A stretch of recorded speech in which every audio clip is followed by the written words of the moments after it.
climbs off all by itself. It does it itself. Okay? Yeah, you're right there with me though.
Every time I open the hangar door to go flying, I realize that I'm one of the lucky guys doing something that I dreamt of as a kid.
My name is Connie Boland. I'm the founder and the coordinator of Warbirds in Review. It's been my pleasure to present these shows to you for the last 22 years. It's pretty amazing. Yeah, and I could have had no clue when I first went to a store and bought a boom box, and I had Tex Hill stand on a set of stands next to a P-40, and Bud Anderson stand next to an old Crow P-51, that here we'd still be 22 years later at this wonderful facility with a production crew such as Sleeping Dog. Air-to-Air TV is their live streaming network. So to the crews that make this possible, our world-class production crew, Sleeping Dog, Scott Guyette and his wife Kyle, who is the blonde you see out here that takes care of everybody. So a special thanks to that crew today. But the facility that they are allowed much room and technology to work through is courtesy of Ron and Diane Fagan. Fagan Fighters World War II Museum has provided the building for us. And so a big thanks to Ron and Diane, because this brought us to a level where people all over the world can enjoy Warbirds in Review. And as you see here, Scott's Miracle-Gro Company is our sustaining sponsor. So thanks to Scott's Miracle-Gro and Jim Hagedorn. Today's program, we have a wonderful crowd here, and we're also streaming again worldwide. Where else, other than the Warbirds in Review ramp, would you see two ME-19s and have experts to talk about it? So thank you to the owners and the pilots, the restoration people who make this possible, and to all our sponsors. Today we have a very special connection to these airplanes through a friendship that, for me, was very special with the German ace, Gunther Rall, 275 victories in World War II. Gunther was a very good friend, and through him, I met another gentleman who became a good friend, and that is Kurt Braatz. Dr. Braatz from Germany will join us today via Zoom to give us the German perspective and the development of the 109. Hello, Kurt. Welcome to Warbirds in Review. What an amazing experience while here in Germany. Dawn sets in to be right in the middle of an obviously very sunny Wisconsin day. Thank you, Kurt. And Kurt, thank you again from Germany. At least we're not asking you to be up here in the middle of the night. So we picked a good time of the day. So right now we're going to watch a video introduction to the ME-109s. And at that point, once that is finished, then we'll bring out our moderator for the day, who is Ed McElhinney, Brigadier General retired. He will talk with all of these gentlemen, owners, pilots of these airplanes, and then we'll also include Kurt in this presentation to learn the German perspective and the history of the airplanes. So this is going to be a very special program, and thank you all for being here.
Adolf Hitler, the Führer, dictator of Nazi Germany, along with Mao and Stalin, one of the most evil killer leaders of the 20th century. The Treaty of Versailles ended World War I. The treaty stripped defeated Germany of territory, of weapons, and what was left of its economy. Hitler was provoked to write his book, Mein Kampf, in English, My Struggle, where he laid out his plan for a new world order. His Nazi Party would restore Germany and take over Europe. You know, I was a young guy also in those days, but I think their aim was how to, by political measures, you know, get an improvement of the whole situation. Means primarily economically, politically. And no member of any other party was idolized like Hitler in his party. He was a great leader, you know? In nothing, no word against him, no critique against him. What he said, this was right. Know that. First thing that was implemented by Hitler after he had taken to power was a Ministry of Propaganda. And under this ministry, all of the information industry had been centralized within half a year. That is, there was only one radio channel that was completely controlled by the Nazis, and all of the print industry, all newspapers, all magazines were under control of a censor that sat in the Ministry of Propaganda. It was strictly forbidden by law to listen to foreign radio stations, to radio stations outside Germany. So the first thing they tried was to limit the Germans' view on the outside world and make them think in the direction the Nazi Party had decided the people should think to. In fiery speeches, day and night, to thousands, he preached two great evils, Judaism and communism. Over 6 years, Hitler built an overwhelmingly powerful and tactically brilliant military force, ground, sea, and air.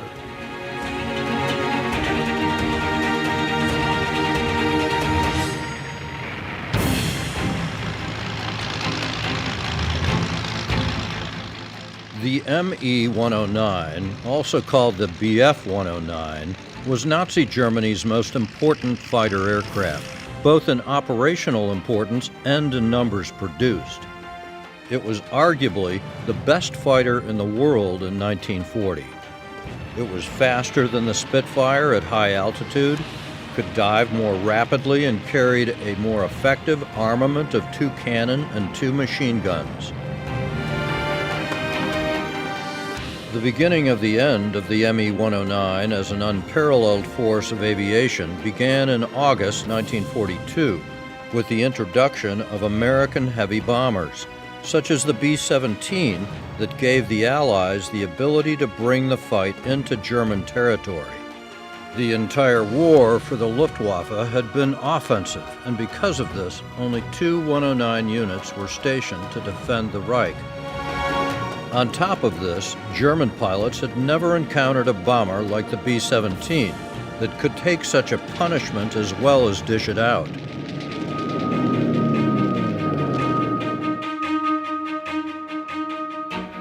The introduction of the P-51 Mustang to the European theater in the spring of 1944 marked the end of the Luftwaffe's air superiority over Europe.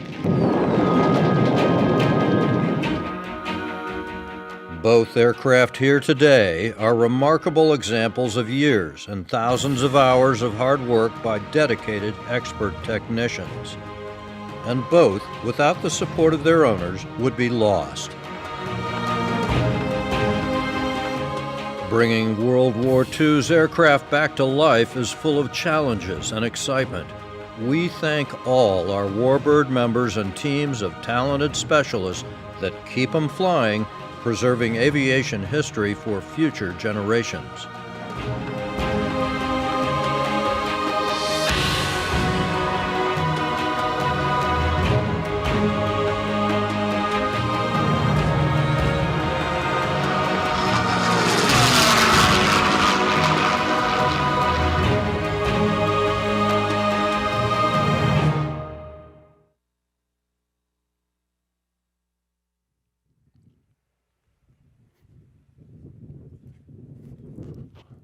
What do you think, folks? Pretty good video, huh? That was Scott Guyette and Sleeping Dog Productions. And welcome back. I was here this morning. I was here yesterday, day before, and I appreciate you all being here. The crowd seems to be growing, and that's a very good thing. This is a very unique opportunity that we have today. I'm not sure we've ever done the Zoom the way we're doing it with Kurt. And Kurt, welcome. Glad to see you again. Thank you very much for being here. He's going to be kind of our local, no, I shouldn't say, our long-range expert. And I'll say now, Kurt, if you hear something that you think is maybe incorrect or well, we in the Air Force we used to call it the BS flag. Okay, so if you see or hear something, just you can wave your finger and we'll make believe that's and we'll come back to you. But we all know who he is at this point. The rest of the team here that we've got, and we've really got two teams. We got two airplanes, two teams, and we're going to be talking about each one. Each one is a little bit different. The acquisition, the airplanes themselves, and yeah, we're going to ask Kurt in a little bit to just get into some of the history. I had a Zoom call with Kurt, I guess about a week ago or so, and he is an absolute wealth of information. And I'll say now, the way things are going to work, we're going to talk about Kurt first with a little bit of the history of the airplane, its inception, its evolution. Then we're going to get into, each airplane and the acquisition of each airplane, what happened to it? How did it go down? Where did it go down? How did we get it here? The restoration of the airplane, talk to some of the pilots of the airplane, do a little bit of a walk around on the airplane, and then we're going to open it up to questions. And with the questions, Kurt's going to be part of that also. So we've got, again, a wealth of information here available to us, and please be patient with us. I'm not a professional at this. Connie talked me into it, I don't know, a couple of years ago, I guess. And if you remember that voice that you just heard on the video, that was David Hartman. And something that David told me was, hey, when you do this kind of stuff, Ed, you probably only want to have like 3 guys up here. And well, do the math, because right now we've got 1, 2, 3, 4, 5, and Kurt. So we've got 6 right now. So it's going to be, a little bit of a challenge for me, but I'm going to do my best. And I'll start with just basic introductions here. The first guy I got on my left, his name is Doc Winters, and he is the owner of, let's see, eeny, meeny, miny, that one right there, okay? That is his. He is the pilot of it also. And I asked him briefly, I hate guys like this because they're overachievers. You know, he goes to school, he gets a medical degree, then he decides, oh no, I want to go out and be a fighter pilot. So he goes through OCS with the Navy, turns into an F-18 pilot, and then comes back and, becomes an eye doctor, correct? Okay, an ophthalmologist. And oh, by the way, now he's got a Warbird. So that's the guy here, and we're going to be asking him for some numbers and impressions of the airplane. But that's our first guy, and I'll just ask him to introduce the guy alongside him, who's the second member of the team. Am I on? You're on. This is Mike Vadabancure. He runs Midwest Aero Restorations, and they're responsible for this beautifully restored original aircraft. And Dave Young and Steve Schultz are out there too. The 3 of them basically did it all. Okay, thank you. Jim Martinelli is next, Director of Operations, Erickson Aircraft, and he again is responsible for a great deal of that airplane over there. So Jim, I'll let you introduce your team. Yeah, next to me is Doug Griffin. Doug is our 109 pilot. He's acquired a lot of 109 time this summer. He's flown the 109 from Oregon all the way to Detroit and then back to here. And next to him is David Reed, our Director of Maintenance, and David is responsible for the mechanical restoration of the 109. Okay, thanks for the introductions. And Kurt, I'm going to turn it over to you for a minute here and just let you give somewhat of a history of the airplane, its inception, what it was supposed to do at first, and how it evolved to, these beautiful airplanes that we see in front of us. Yeah, okay. Well, it's a Messerschmitt, so everything starts with Willy Messerschmitt, its designer. He was only 36 years old when the ME-109 took off for its first flight. A guy who was obsessed with lightweight and low drag engineering, a guy who was obsessed with optimized airframe structures. Just to give you a practical example, I'm pretty confident, for example, Mike might elaborate more on that. If you have a look at the attachment points of main landing gear, these also are the attachment points of the engine mounting, of the lower engine mounting. So when the plane touches to the ground, the forces that are imposed on the landing gear are neutralized by the momentum that comes from the engine. He was always thinking in ways to optimize airframe structures. And of course, the requirement that came from the Luftwaffe was the fighter plane should be easily road and rail transportable, having in mind that if you crash land a plane, it should be easy to be recovered and brought back to operations as soon as possible. The production history is also an important point. The ME-109 was relatively easy to produce, so all in all, I think 33,000 have been produced, with only a handful to survive, and to my knowledge only one example, which is totally original, which had been recovered by the Royal Air Force in the North African desert in 1942 and then kept by the Imperial War Museum in London, and had been flying until I think 15 years ago. That was Willy Messerschmitt, who had in mind to build a lightweight fighter. And on the customer side, so to say, at the Luftwaffe, you also had two key people which were decisive for the ME-109's history. One of them was Ernst Udet, the second highest scoring ace in World War I after the famed Red Baron, with 62 kills, being now the director of the technical office of the Air Ministry. And the other one was Robert von Greim, also a World War I ace, at 28 kills, who was heading the fighter department of the Air Ministry. These two guys had the intellectual capacity to draw the right conclusions from the incredible massive dogfights they had in World War I. And the main conclusion was, dogfights are nothing for average pilots. Regardless of the nations, every nation had lost too many pilots in dogfights. So their idea of let's have a fighter that is so superior that even an average pilot may score without being pulled into a dogfight met Messerschmitt's passion for lightweight design. And that was the birth point of the 109. The outcome was a relatively light fighter with superior performance in dives and in climbs, and of course in acceleration and in speed, having high-speed wing airfoil,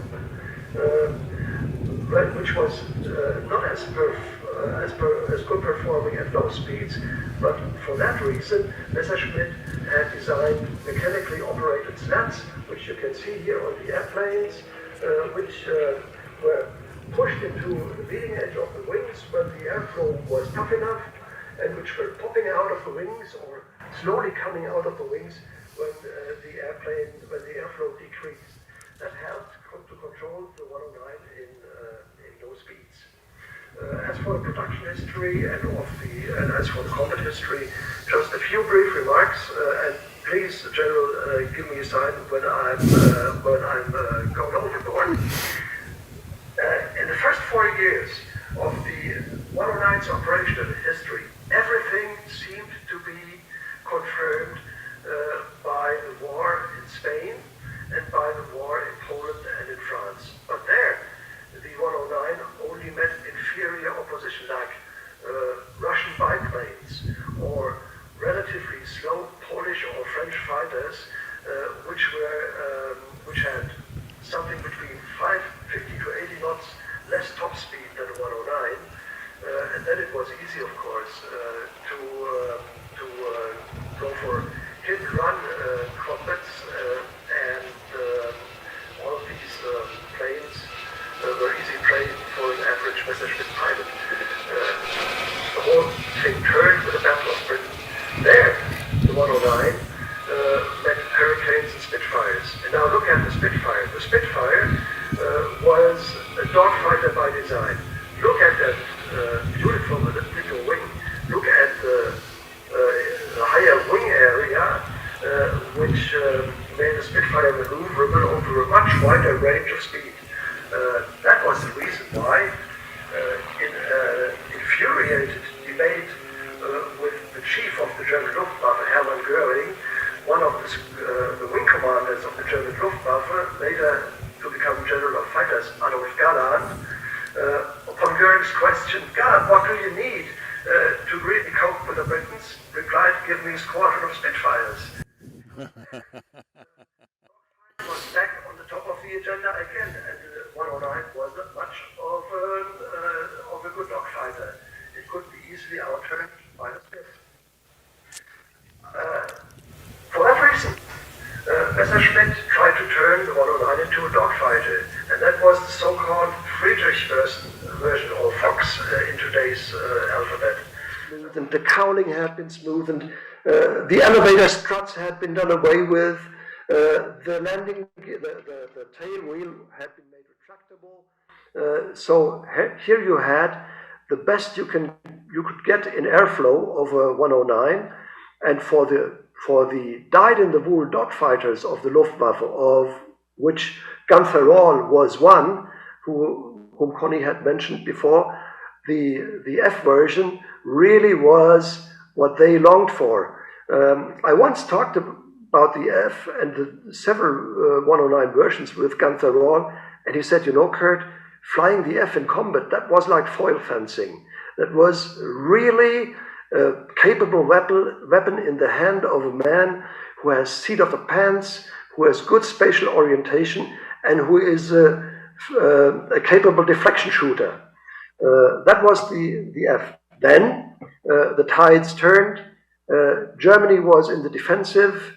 The 109, which was originally designed for being just a pure fighter, became assigned multi-roles, fighter bomber, all the like. The heavy weapons returned because they had to fight the B-17s. And then it was obvious by 1943, 1944, it had reached the end of its development potential. It's still in the hands of a capable pilot. It still was a respectable weapon, but in the hands of an average pilot, it was not a match for the Mustangs and for other Allied fighters anymore. General, I hope I wasn't too long. I lost my mic. Oh.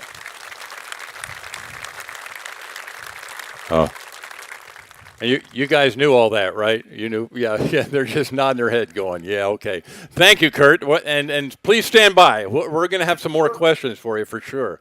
But that gives you a quick idea of where the airplane came from, and me being a former Air Force fighter pilot, that's the kind of airplane I'd want to fly back then. It's like, hey, if I'm a mediocre fighter pilot, what do I want? I want a better airplane so I can beat the other guy out there. And not only that, but he mentioned the fact that, hey, does he want a dogfight with a guy? No, you don't want a dogfight with a guy. You want to kill him, hey, on a, either a high deflection gunshot and get out of there, or the current day, hey, these F-22s, they're blowing the other guys up 30 miles away, and the other guy doesn't even know they're there. So yeah, what he says absolutely makes sense for that era. And then, hey, we get down to the actual airplanes right now. And I'm going to start with Doc and just say the first question that I have is acquiring this airplane. It's got a very interesting story. I think you all will appreciate it. So, Doc, go ahead. Give me an idea of where this thing came from. So, like he said, there's 33,000, but there are very few actual authentic restorations left in the world. Most of the ones you've read about are E-models. That Black 6 he discussed 15 years ago was started in the 70s and 80s, and it flew for about 15 years in England, and then they stopped flying, and it was truly authentic too. This was recovered from a lake in Estonia. It was the former Eastern Front for the Germans as they were retreating in 1944. Lake Swilbo in 1990, the pilot was returning to his base and was hit and mortally wounded the airplane. He was okay. He just set it down on a lake, slid out on that ice lake to the very western edge, and jumped out and ran west. And it sank as the spring thaws came in 1944, and no one ever recovered or no one knew about it until after the wall came down and the Russians decided to make some money and sell some things. They pulled this out in 1990 and took it to Moscow and showed it around for a little while, and then it changed hands about 5 times and ended up not a lot done to it, just the original, all the original parts, airframe, everything, just changed hands. No one really restored it until we did. We got it from a gentleman in Munich in 2012, and it took 10 years. Wow. Wow. And then the restoration started, and how long was the restoration process? 10 years. That's when you're, I mean, they produced the most beautiful Mustangs in the entire world, and they did the Happy Jacks Go Buggy for me, and to transition and try to translate as a mechanical engineer into a totally different language, totally different tooling, totally different aspect. It was a really rough and challenging ball game for them, and they did it really well. Okay, and what model is this? It's a G6. It's a G6, okay. And I look, does it have leading edge slats on it? It has aerodynamic slats. They're based on basically aerodynamic forces. They'll deploy or not, depending upon what the wing sees as far as air. Okay, and I'll ask Kurt, how does that compare with the E that you were just talking about? Is this the next generation, if you will? Is this a better airplane than that E model that you were just talking about? Yeah, well, the G6, of course, picked up weight because it had got heavier armament. It was a capable airplane still, but it had to fulfill too many purposes for its original design. It had to serve as a fighter against other fighters. It had to serve again as a fighter against other bombers. That is, that explains the heavier armament. And it wasn't as easy to fly due to its increased takeoff weight as the E and the former versions and the F had been. The slats were a special thing. I recall a talk with Gunther Rall, who was so much a fan of the 109F, but he never got really familiar with the slats. Being a dogfighter, you know, in high bank turns, the lower wing slat used to pop out when the airflow decreased, while the higher wing slat still had been pressed into the leading edge, which finally ended up in the airplane flipping over just when you were about to get the other guy. So for a while, Gunther had the slats riveted into the leading edge of the wing to make good for that. But as the war in the East advanced and they were forced to move forward and forward to smaller airfields, to soft ground airfields, he could not just do away with the slats because there he needed low landing speeds. Understand. Thank you. All right, Jim, how about acquisition of your airplane? What, can you tell us that story? Yeah, so, am I on? Our airplane was born as a Spanish Buchon and was flown by the Spanish military until the movie The Battle of Britain. And at that time, the movie production acquired most of the Spanish Air Force's 109s and Heinkel 111s to produce the movie Battle of Britain. One of the pilots who flew in the Battle of Britain movie was Connie Edwards. At the end of the production, Connie ended up with a large amount of those airframes, of the 109s. Brought them to Texas, stored them in Texas, and over the years, various collectors were able to get them.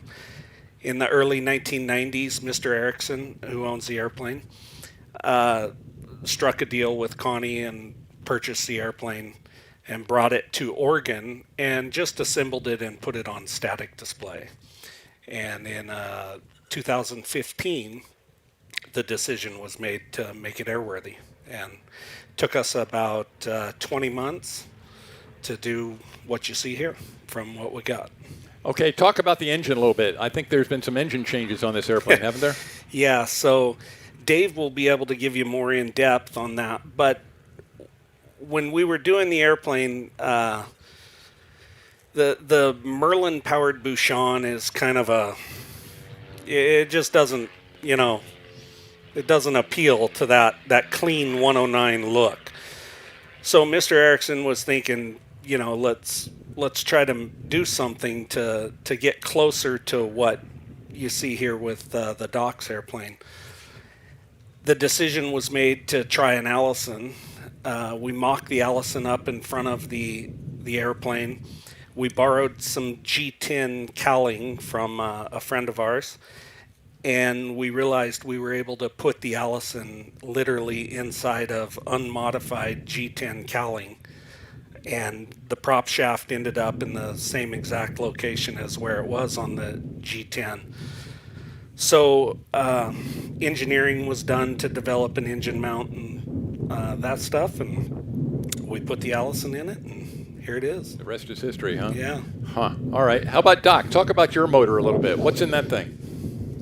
It's an original Daimler-Benz 605 Alpha, and it obviously is original because they didn't make any 605s after the war, so all the Daimler-Benzes you see flying are original engines. And there are several in Bouchons or closer airframes in Germany flying now. But they're very, very rare engines, and Mike Nixon spent a great deal of time and effort and is quite expert at restoring 605s and German engines. And this is probably his 7th or 8th, at least, 605 Daimler-Benz engine. Wow. Okay. I got to ask Kurt, how about what's the reputation of that motor, of the 605? Was it a good motor? And how many hours could you expect out of it before you had to rebuild it? What was the opinion of the pilots of the motor? Well, the pilots, of course, were very fine with the engine because it was, to my knowledge, the first airplane engine in mass production that comprised a mechanical fuel injection. That is, it was not really subject to negative G's. So if you had to evade from a fight, you just pushed the stick and then you were gone. While with the carburetor-fueled Merlin engines of the British, for example, you had to avoid negative G's, else your engine would go off for a couple of seconds. So the pilots always were very fine with the engine, but its reliability, of course, depended on the theater of war the airplane was in. You must imagine that if you fought on the very far southeast of the front in Europe, say on the Black Sea, the supply lines were pretty long, and due to the changing climate conditions, a sensitive engine like this high power 2,100 cubic inch 12 cylinder was not easy to maintain because just due to logistical affairs, or it flew also in the deserts of Africa, and there the time between overhaul was in the double digits. How about temperatures? You mentioned it. Was it better in the cold? Was it better in the hot? Does it overheat on the ground? I know some of these airplanes do have problems in that regard. Does this have any of those problems? Yeah, that might be. It might be better to ask one of the guys who really are the engine experts for that. Yeah, you guys who fly it, any problems? Hey, getting the thing started and having to get it off the ground because it gets hot. Well, the high time pilot that I know of now in the world is a gentleman named Klaus Plaza in Germany, and he has 350 some odd hours, and he used to tell me it's about 8 to 12 minutes, depending on conditions, between startup and it overtemps and you can't take off. Okay. Regardless of really ambient temperature and or facing the wind or downwind or whatever. You just don't have a lot of time. And it's my understanding that the Spitfires are the same way. Those early airplanes, the Mark I, Mark II, they were designed to squadron to basically leave the assembly point, jump in your airplane, and take off the grass whichever direction you were. There was not a lot of Oshkosh taxiing. Yeah. I understand. Mustangs have that problem too here a little bit, I think. But all right, good. Well, in that case, let's get into some of the pilot stuff, as Maverick or Goose would say, I guess. Huh? And that movie, I think, is going to be out here on Friday night. I think they got Top Gun Maverick being shown. But anyway, in that regard, flying time. Who's got the most flying time in this thing? Yeah, they're pointing fingers. Okay, what do you think? Easy airplane to fly, tough airplane to fly. I just look at the landing gear and the distance to the tail. It looks a little bit close coupled, but not bad. Is it an easy tail dragger to fly or a hard tail dragger to fly? No, you're absolutely right. That's my first impression as well. You look at the airplane; it's very intimidating. Evil-looking airplane, and it's like I don't know if I'm not so sure I want to fly it.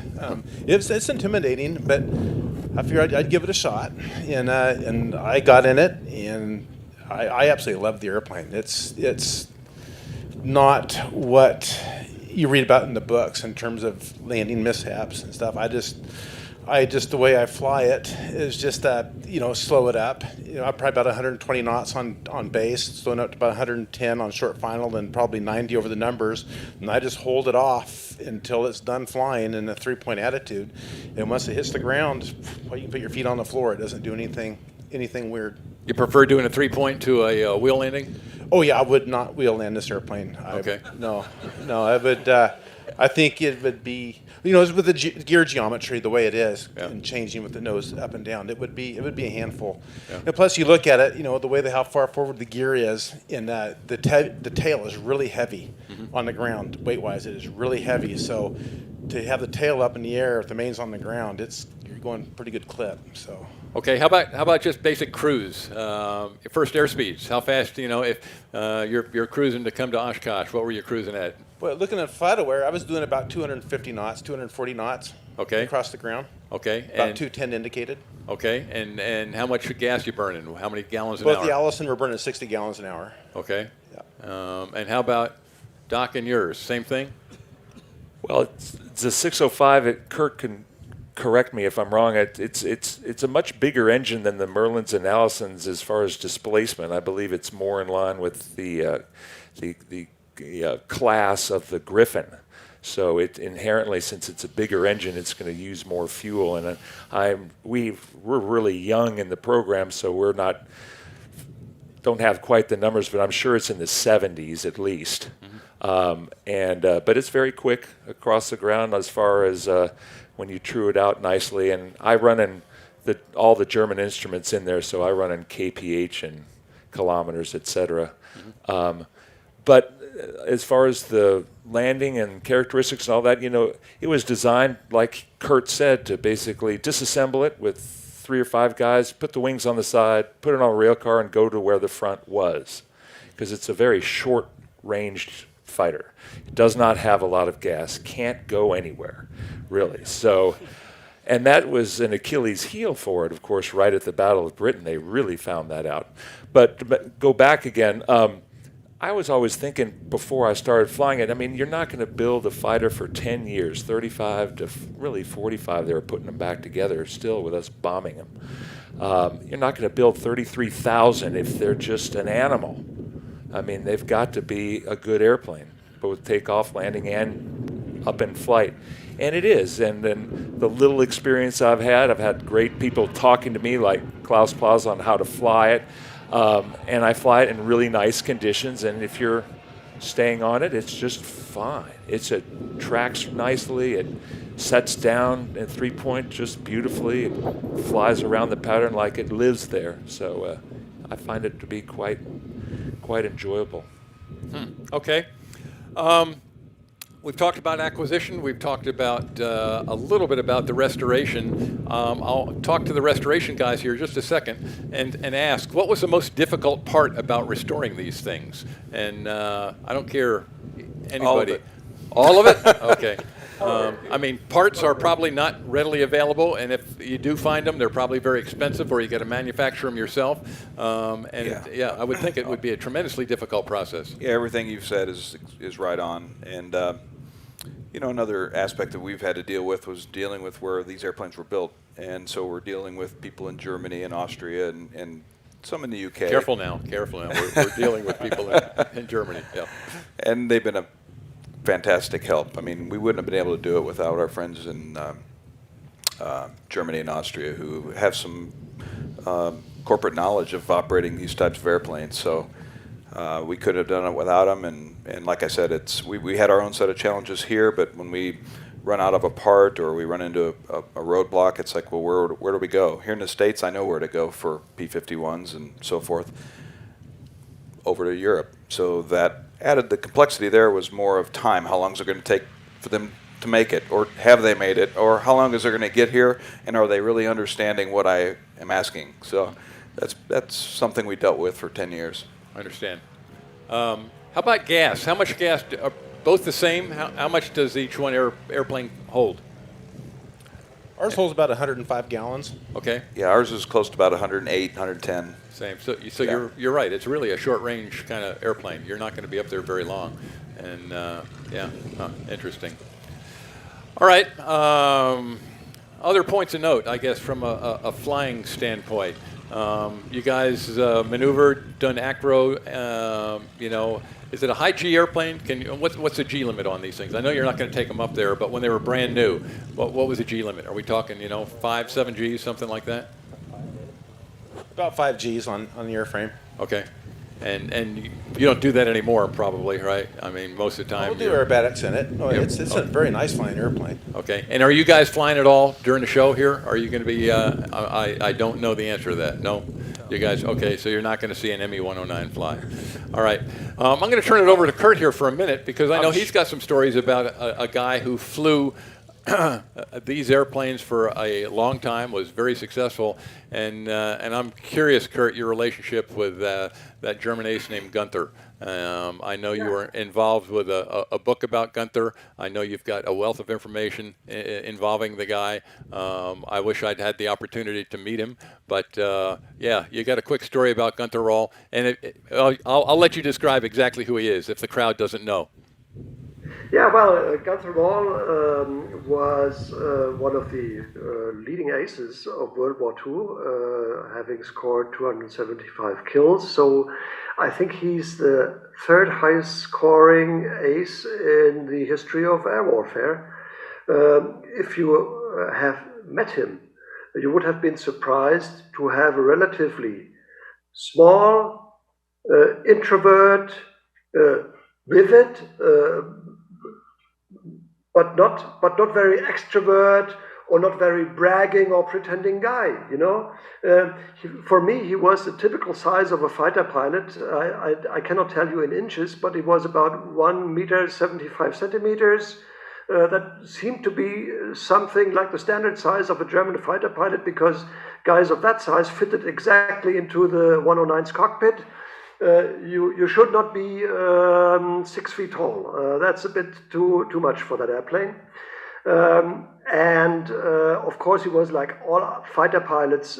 When we were talking about air combat, he needed at least 3 hands to show you how things happen in the air.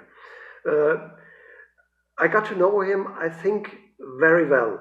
And you know, if you have to do with these World War II fighter pilots, they all start with those old, colorful war stories. But if you get to know them better, you also get to know the more thoughtful side of these people and the way they think about war.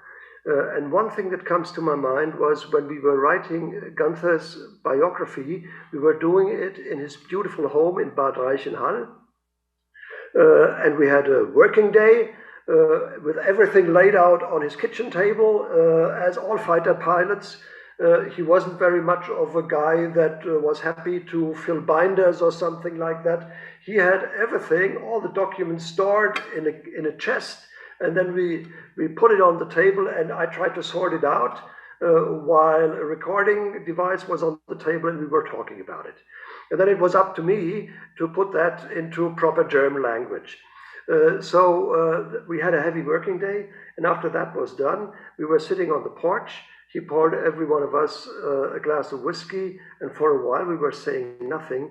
And then I turned over to him, and I saw tears running from his face.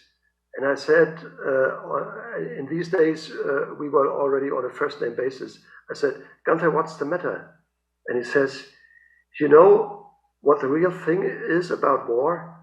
Of the 275 guys I've killed, I saw the faces of at least 200.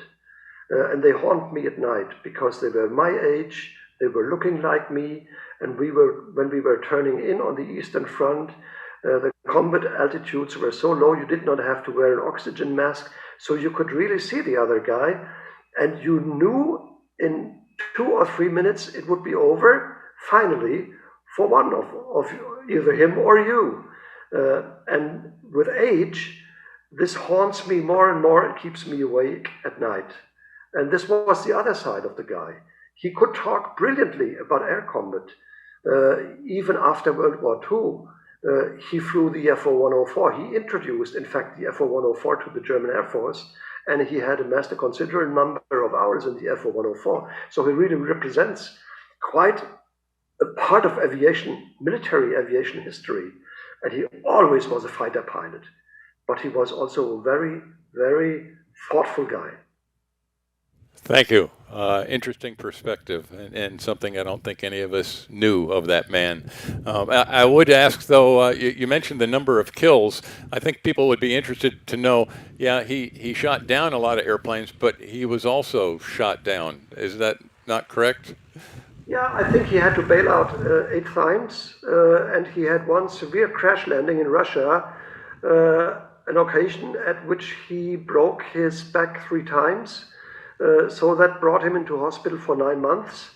And the good thing about that hospital stay was there he met his wife, who was a medical doctor in that hospital.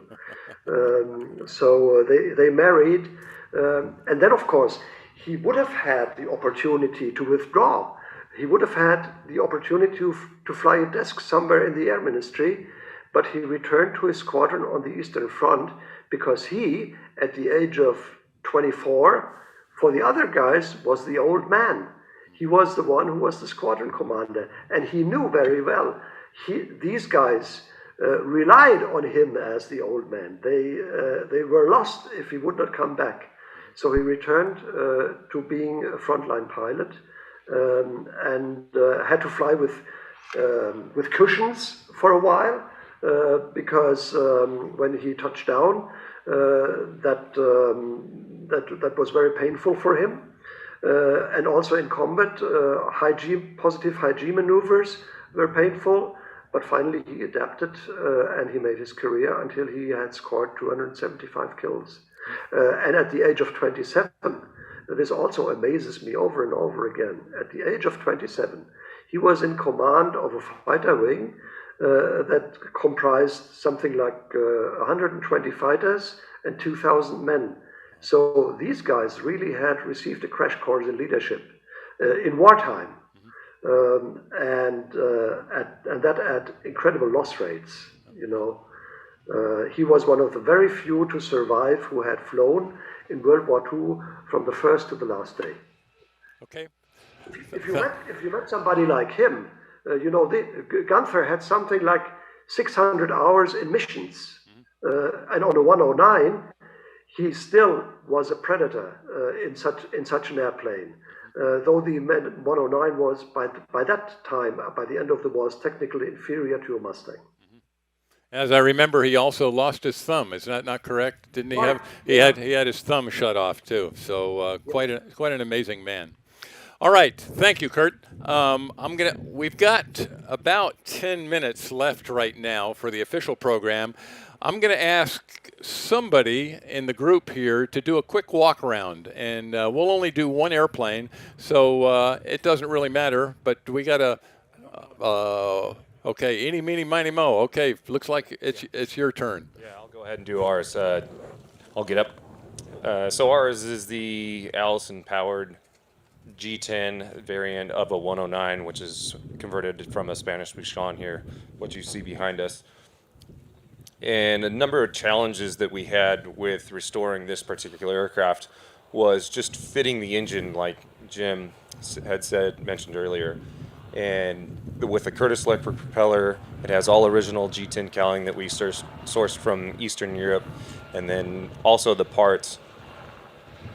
Something that we thought about for a long time is we always wanted it to look authentic when the cowling is closed. So the exhaust was one of the most difficult parts of the restoration, being how it's lower and the header manifold system that you see here. And getting it to really come out in the same spot.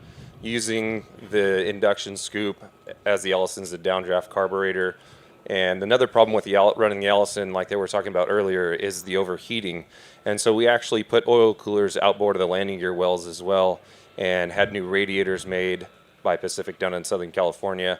But we found that we ended up not needing the oil coolers in the outer part of the wing because the radiators work so well in this airplane that the overheating issue is practically non-existent.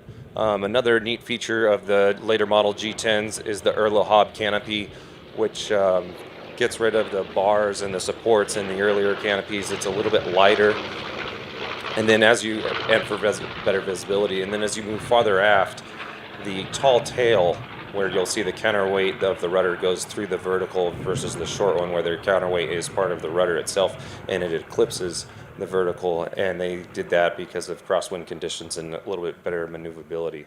But those were some of the biggest challenges, other than installing the Allison engine for reliability, and that's the primary reason that we did it, so that we could fly it across the country from Oregon and display it for you today. Thank you. All right. I think we've got 7 plus a little bit in terms of time to go. So I'm going to open it up, and I know there's going to be some questions out there. So we've got microphones for you guys. So hold on and go ahead and speak up. Test one. I don't think, is this working? It's on. Like yep, you're talking. Question to the restorers for both aircraft. Are there like shop manuals that exist today for these? And obviously the originals would be in German. So to even know how to restore this, what documentation did you go off of? Did you have the shop manuals? Were they translated? We do. We have all the original German manuals that we know of. There are several manuals that were translated somewhere, I think in the UK, that we also acquired. We have a limited set of blueprints that have also helped, and those are invaluable. But yeah, we have a lot of documentation. And then kind of second to that, I mean, in the pictures of the one that's running the Daimler-Benz engine, it looks like when they fished it out of the river or lake or whatever, it was, was it complete? This thing complete? Or I guess question for both of you: how much like in-house fabbing did you have to do on components to get these airworthy? So for us, it was a little bit different in respect that it was in the Battle of Britain movie, like we had mentioned earlier, and it wasn't a flying airplane per se. It did have a lot of corrosion issues just for sitting for so long, but we did a lot of sheet metal work to the bottom of the wings, the tail section, and in between the landing gear underneath of the cockpit area. But as far as sheet metal, it's a pretty original Spanish Buchon airframe, and then we from the firewall forward, everything underneath of the cowling is built from scratch.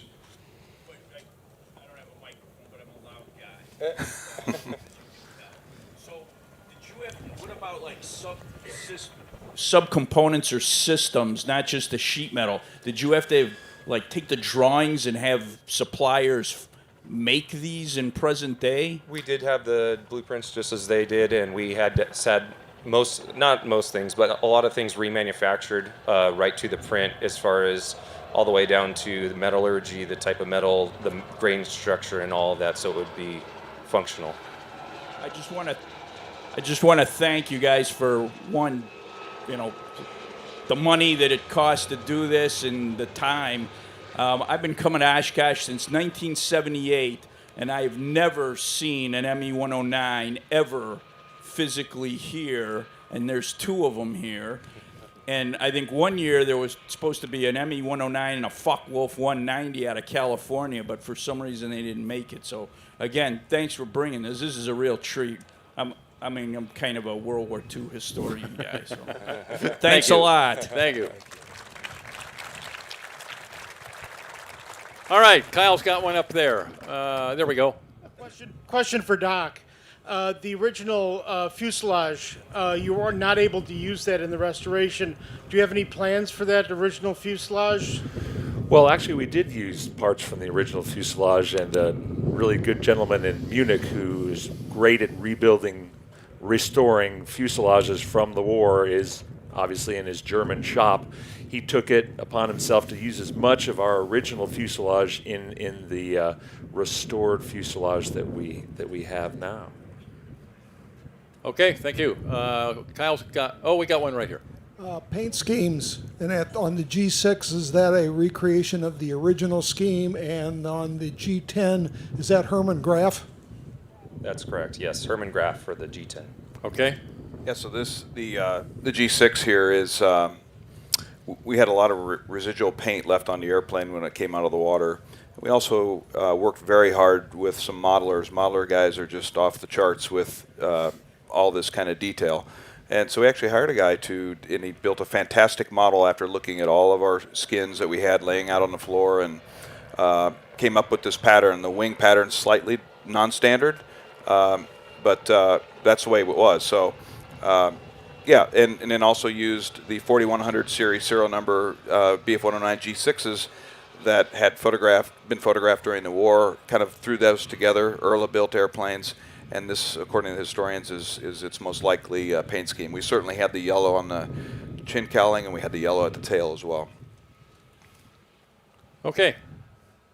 Up there. There we go. Okay. Yeah, again, thanks for doing this. But I'm kind of curious on the early development. Were there prototype models, or did it come from something else? And what did they look like or compare to what we see? All right, Kurt, you're on. Did you hear that question? Yes, of course. Okay. There was a series of prototypes also housing smaller engines. The Daimler-Benz engine wasn't available right from the start of the ME-109's history. It first was powered by a Rolls-Royce Kestrel, but the Daimler-Benz engine was already under development, so it was meant to finally fit into the power the 109. Of course, there was a number of pre-series models, prototypes, and the like. Okay, a follow-on to that is, how about other aerodynamic changes? Wingspan, did they change wingspan at all during its evolution? Yeah, from the F series, from the Friedrich, the 109 had got rounded wingtips. They did not ever, to my knowledge, they did never change the airfoil. Okay. The wing profile always remained the same, but the wing got rounded wingtips to make good for the induced drag at the end of the rectangular wings of the E series. Mm-hmm. So it went faster, it turned faster, it was more reliable, and that was one of the major changes of the wing. Okay. Another change, also Michael might elaborate on that, was due to the modification of the landing gear. They tried to improve the angle of the wheels with regard to the struts. So when you retracted the landing gear, the wings needed a bulge to house the wheels. You are standing right in front of it, General. So there you can see the bulge in the wing that houses the landing gear. That also came with the G series, I think. And that is why, and also for other reasons, giving the ammunition feeders for the heavier guns that were mounted on top of the wing. That is why from the G series on, the ME-109 was nicknamed the bump or the bulge by its pilots. Okay. Thank you. All right. We got another question way in the back. Does he have a mic back there? Oh, we got... Okay, let's go over on this side then first. Go ahead. Good afternoon. The G6 is equipped with a drop tank. Many years ago, I had the opportunity to ask Adolf Galland about the combat endurance of 109s during the Battle of Britain. I said to him, "Did you have drop tanks?" His response was that the aircraft were fitted with drop tanks. The drop tanks had been tested and they worked wonderfully. However, in 1940, at the time of the Battle of Britain, they didn't have drop tanks. The supply system didn't make them available. Can you comment on that, please? So I guess is that a question for me, I guess? Yes. Yeah, I'd say go ahead. Yeah, it's all true. It's all true. The combat endurance of the 109 was slightly above 1 hour. I mean, it had as the guys mentioned, it had something like 105 gallons tank, and it consumed in combat it consumed about 100 gallons per hour. So when you were escorting bombers from France to London, you really had to keep an eye on your fuel gauge to make sure you make it home. And more than one pilot had to ditch in the channel. There were heavy losses of pilots who did not make it home over the English Channel. Okay, thank you. All right, go ahead. Right there. I have it. Yep.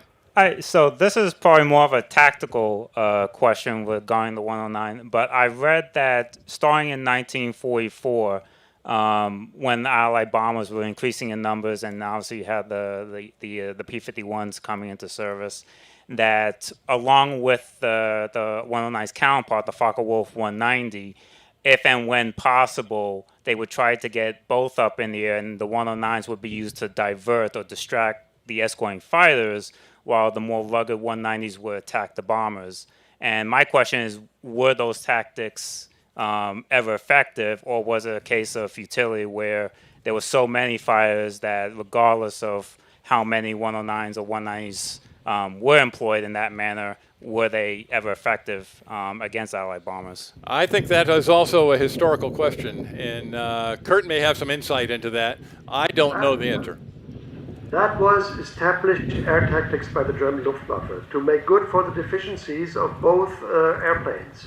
The Focke-Wulf had an optimum, how do you call that, pressure height for the engine of about 5,000 meters, that is 15,000 feet, whereas the Messerschmitt 109 was very good in high altitude combat.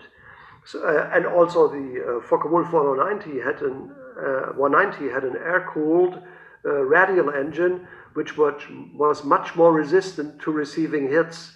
So it was an established tactics for the German Luftwaffe that the 190 units attacked the bombers, whereas the 109s were responsible for top cover and responsible for distracting the Allied fighters from the bomber units. Okay, so right you were. Absolutely. Okay, over here again. Oh, Mr. Rausch. I'm out of my normal position here.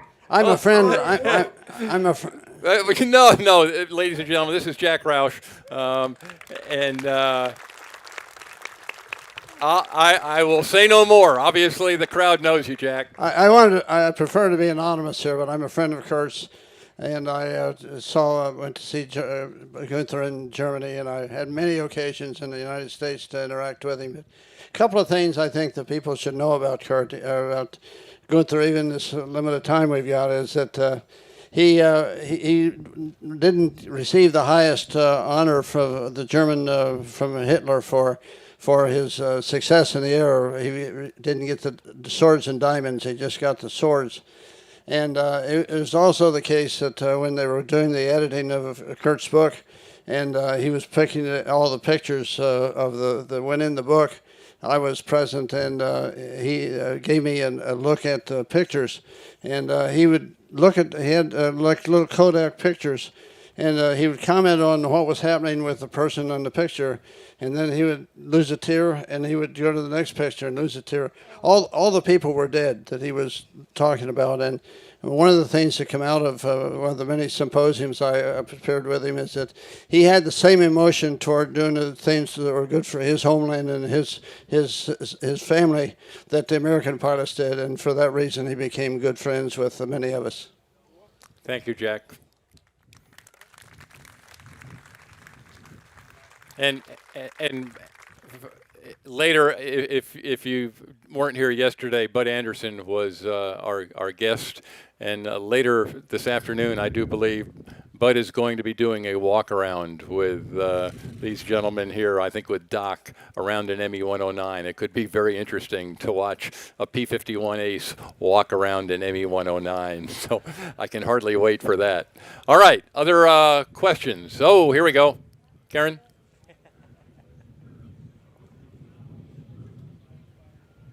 My question has to do with pilot training.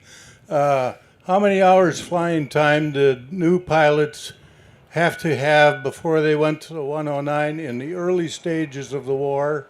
And then how many hours did they have later towards the end of the war? What's the difference in experience? Yeah, I can answer very briefly on that.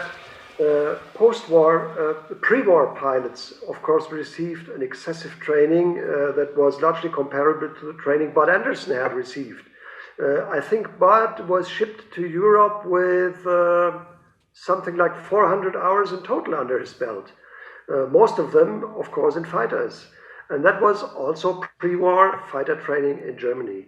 From 1943 on, training was cut all the while due to fuel shortages and other reasons.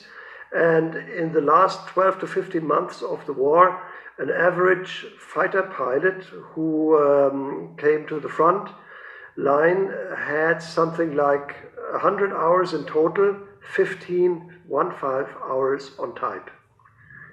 And the loss rate was just like that. At the end of the war, that is in the last 12 months of the war, only 1 of 10 pilots survived his first 5 missions. Wow. Wow. Wow. Okay, another question up front here. Go ahead. Yeah, my question's more for the Midwest guys. I know you said earlier that you won't be flying the aeroplane during the air show, but is there a chance that we can hear it on the ground with an engine run at some point this week? To be determined, as they say. So just to add to that, I'm obviously from the UK, and I've heard Daimler-Benz 605s before, and they sound absolutely phenomenal. And the guys, if they do get a chance to run it, it sounds phenomenal. It doesn't sound anything like a Merlin or an Allison. And it feels different in the airplane too. It just has a really nice, wonderful, deep rumble to it.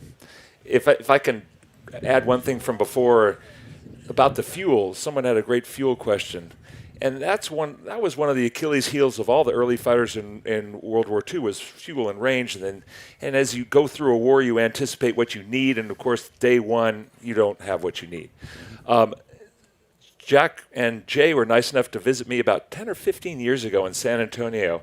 And he took off in his Mustang with Jay in the back, and they flew direct to Chino, nonstop, in the Mustang. You can put, close to 500 gallons in it. And these have 100. Yeah. So I'm sure there's situations where, I mean, it's always nice unless you're on fire to have too much gas. But when they flew over Europe, when we had the idea on drop tanks too, and we thought about them too, and we were running out of range too in 42 and 43. Our bombers got there in 42, and our loss rates in 43 were pretty substantial because our fighters would go a certain distance and then they had to come back because they were on their, of course, only internal, no aerial refueling, of course.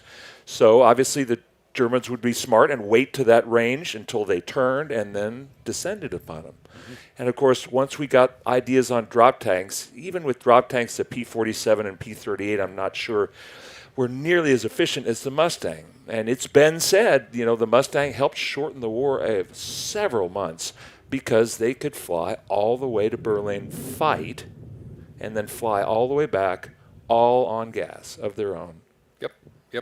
And by the way, we've got Lucky Luckadoo, who's going to be here Saturday morning, the author of the book Damn Lucky, B-17 pilot from World War II, who did those missions, was escorted by the P-51s, and he made his 25 missions and made it home. He'll be here Saturday morning, and it should be a very, very interesting interview with him. All right, Kyle, up top there, we got another question. So I've read that the 605 was derated in terms of power output fairly early in its life, but I could never find out why. Do you guys have any insight to that? You guys have any idea? Derated? No, it'd be nice if Mike Nixon knew about that. The 605s came in an Alpha and a Bravo, and they had different reduction gear cases in the front, and I'll just stop talking. Maybe, Kurt, did you know anything about a derating of the motor of the 605? Did they derate it that you know of? Yes, I know, but don't ask me for the reasons why. Oh, okay. Okay. All right. Another question down front here.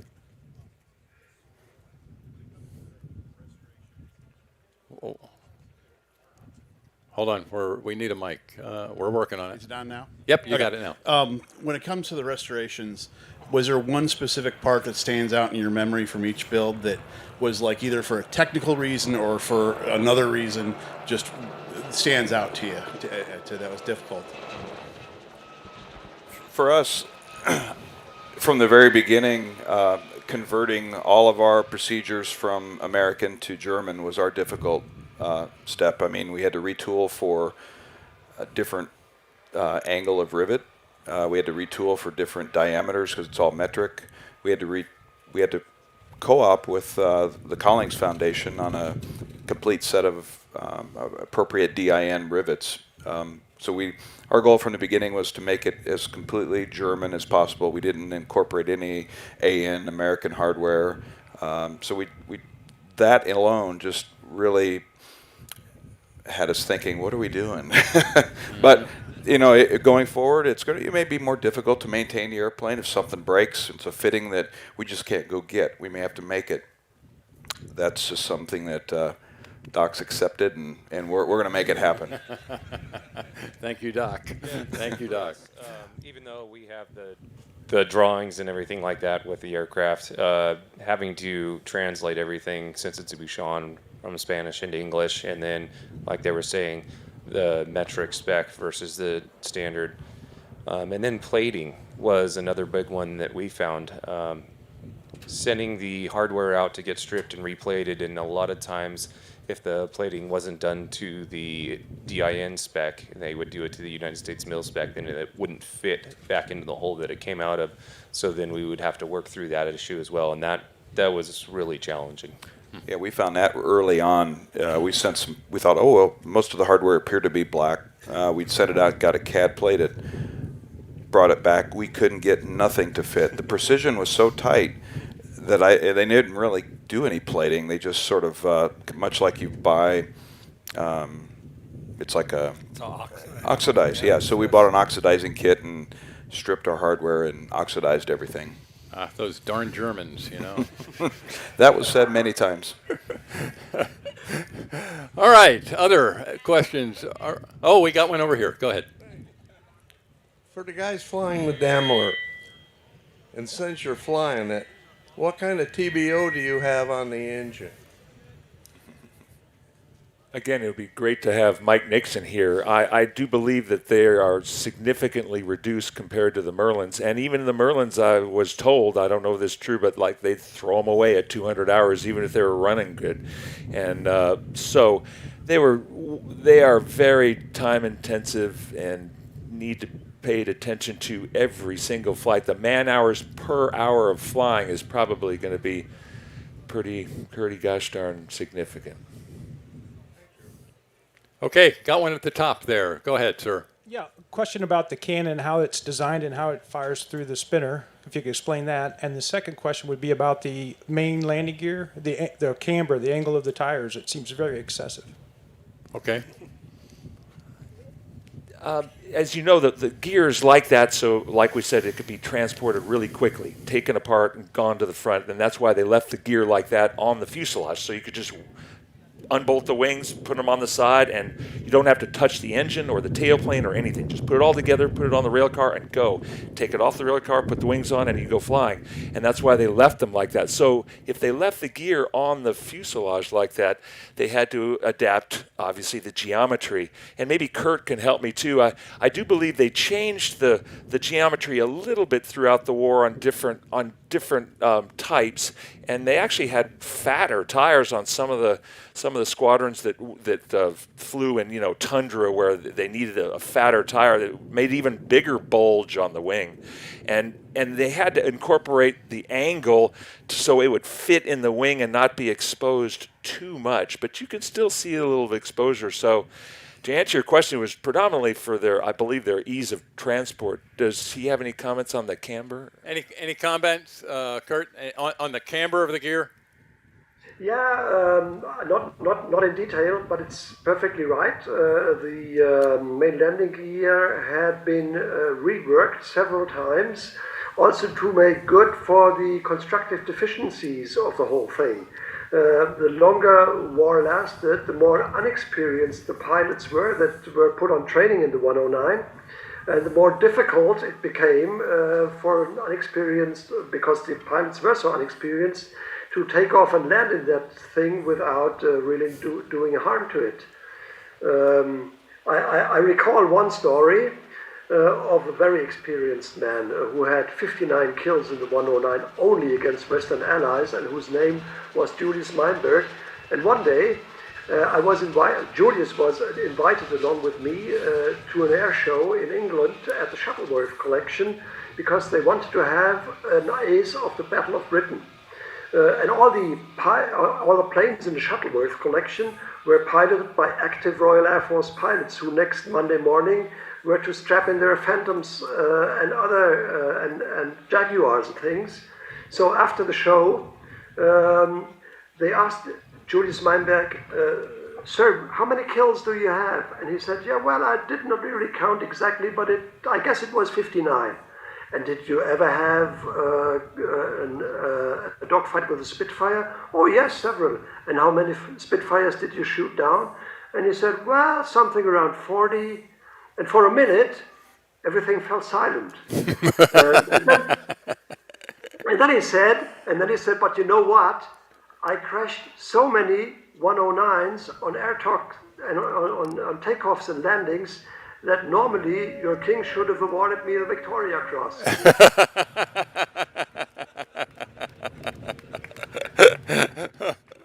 Thank you for that perspective. All right, we got one over here. Kyle. The airframes that Connie Edwards had, those went to various buyers. Did you share any technology, parts, information, or with your restorations and those airframes? And can we expect more 109s to be restored from those owners?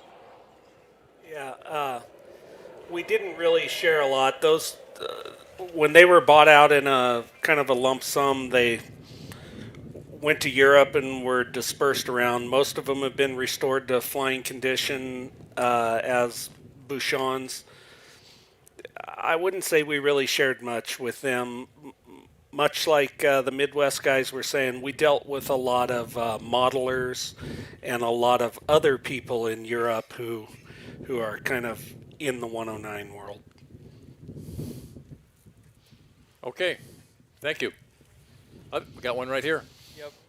Ooh, you okay? Oh, okay. All right.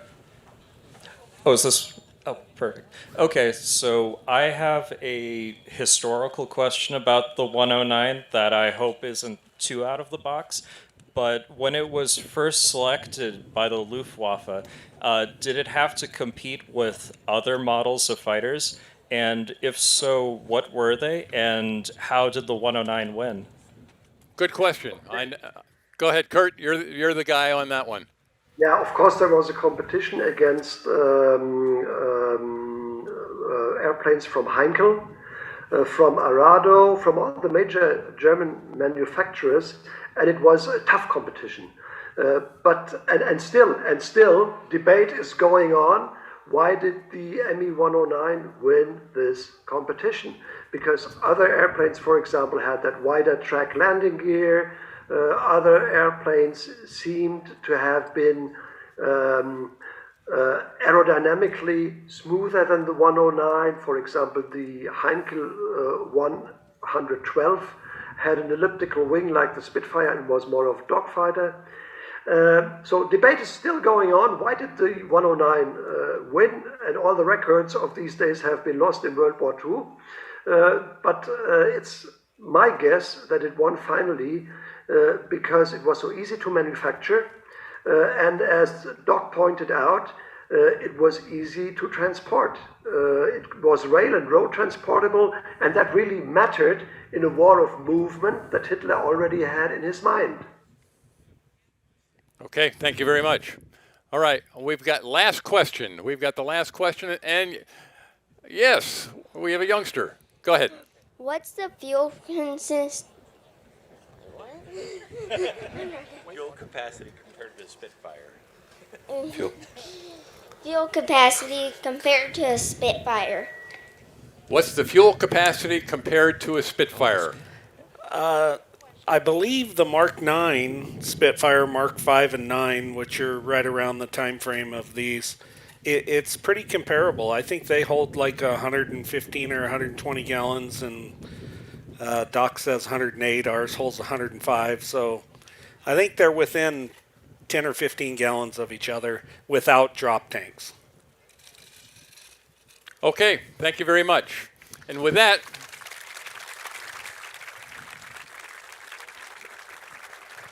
I'm going to wrap it up and say thank you, gentlemen, for what you've done. Thanks for the restoration, the acquisition. Thanks for the flying. Thanks for the expertise. And I'll say the same thing to you, Kurt. Thank you so much for your knowledge, your expertise, and your stories. It was an honor to be with you. I wish I would be there in real life. Thank you very much, and Connie and I plan to come visit. So with that, folks, again, thank you very much, and we'll be back here tomorrow morning, and we've got a Medal of Honor winner who is going to be here tomorrow.